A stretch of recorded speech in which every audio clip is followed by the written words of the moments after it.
मुफ्ती साहब आप इतना अर्सा खामोश क्यों रहे? जब इतना अरसा पता चला, इतना अर्सा आपको पता चला तो आप खामोश क्यों रहे मुफ्ती साहब? दो जगहों पे आपने पढ़ाया, जब आप गए दो जगहों पे निकाह पढ़ाया, तो क्या दो जगहों पे आपको इल्म नहीं हुआ उस वक्त के गलत है? ये क्या वजह है? दोबारा पढ़ाया, उस वक्त खामोशी क्यों रही? उस वक्त आपने कहा था, खान साहब को मशवरा दिया था, तो क्या कोई मशवरा दिया था खान साहब? मौलवी साहब 2018 से लेके अब तक आप खामोश क्यों थे? अब क्यों आप बोल रहे हैं, क्या वजह है?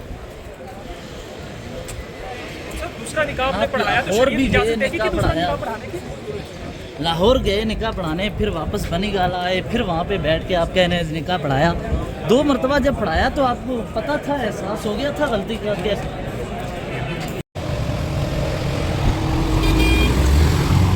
वक्त इज्जत का पूछा, जबकि मुफ्ती साहब कह रहे हैं कि उन्होंने नहीं पूछा उनसे। चौधरी साहब आप झूठे गवाह क्यों बने? सच्चे हैं या मुफ्ती साहब सच्चा है?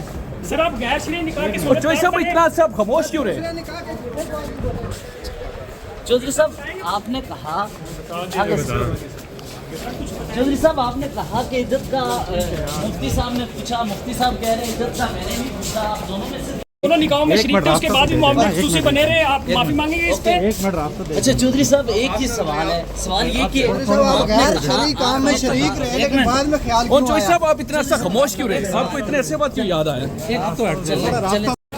मुफ्ती साहब कह रहे हैं मैंने इज्जत का नहीं, अदालत में कहा कि गैर कानूनी इजरात है, तो आप उस टाइम क्यों नहीं खान साहब को? चौधरी साहब आपको इतना अर्सा खामोशी की वजह क्या थी? आप इतना अर्सा खामोश क्यों रहे? उसके बाद तो आप इस गैर कानूनी इक़दाम पे पहले क्यों चुप रहे? निकाह के बाद भी मामले खुसूसी बने रहे सर? आप इमरान खान के साथ सर आपको पता था गैर शरई निकाह का हिस्सा बने, उसके बाद भी आप उनके मामले खुसूसी ये बने रहे। मुफ्ती साहब को